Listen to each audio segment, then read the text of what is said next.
देखो आज जो हम लोग चैप्टर करने वाले हैं त्रिभुज और चतुर्भुज की परिसीमा क्षेत्रफल। ठीक है, त्रिभुज और चतुर्भुज, अभी सिर्फ हम लोग त्रिभुज का बारे में। ठीक है, आज त्रिभुज की परिसीमा और क्षेत्रफल। ठीक है,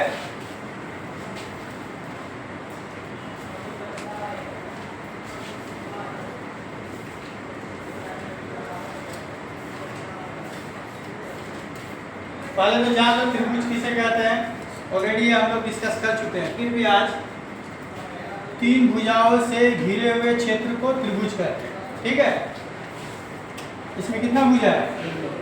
तीन, ए बी सी। ठीक है ना, तो ये हो गया त्रिभुज। अगर चार भुजा होता तो उसको क्या बोलते हैं हम लोग?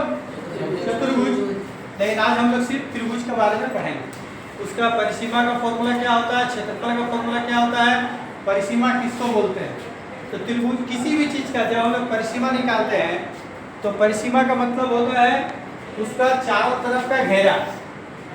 ठीक है, परिसीमा का मतलब चारों तरफ का घेरा।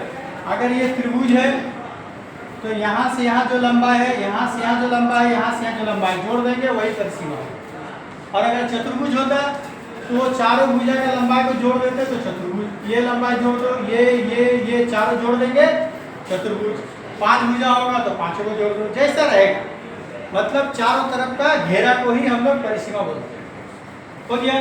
आज क्षेत्रफल का मतलब है कितना जगह में वो स्थित है।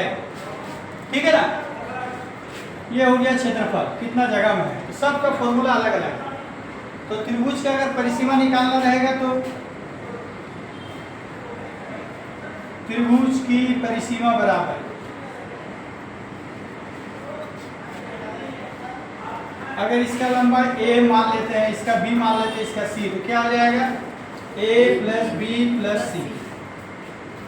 ठीक है, चूंकि ये लंबाई है तो यहाँ इकाई लंबाई का होगा, मीटर सेंटीमीटर, वही सिर्फ लिखेंगे, वर्ग या घन नहीं लिखेंगे। ठीक है, अगर यहाँ लंबाई 10 सेंटीमीटर दिया है तो तीनों को जोड़ के यहाँ सेंटीमीटर। ठीक है, अब जब क्षेत्रफल में हम लोग जाएंगे तो क्षेत्रफल जो है भुजा के लंबाई के आधार पर अलग अलग हम लोगों का होता है। तो पहले जानना होगा त्रिभुज कितना तरह का होता है। तो भुजा के आधार पर, एक कोण के आधार पर त्रिभुज का प्रकार होता है, एक भुजा के आधार पर त्रिभुज का प्रकार होता है, टाइप। तो हम लोग यहाँ भुजा के आधार पर पढ़ेंगे, भुजा के आधार पर यानी साइड। तो भुजा के आधार पर जो त्रिभुज होता है वो तीन तरह का होता है। एक हो गया समबाहु त्रिभुज। ठीक है, दूसरा हो गया समद्विबाहु त्रिभुज,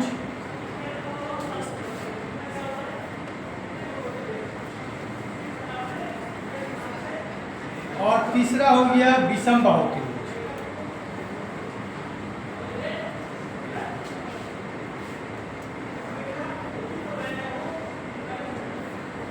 ठीक है, तो भुजा के आधार पर त्रिभुज कितना प्रकार का हुआ? समबाहु त्रिभुज, समद्विबाहु त्रिभुज, विषमबाहु त्रिभुज।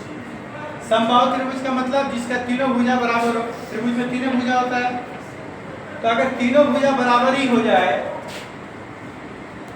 ये भुजा ये भुजा ये भुजा तीनों बराबर, यानी कि 10-10 है या 20-20 है या 5-5 है। समद्विबाहु त्रिभुज का मतलब होता है जिसका दो भुजा बराबर हो, कोई भी दोनों बराबर होने से समद्विबाहु। अब विषमबाहु त्रिभुज का मतलब है कोई भी भुजा बराबर नहीं है, एक 10 है तो एक 15 तो एक 20 है, एक 20 है तो एक 25 एक 30, अलग अलग। ठीक है।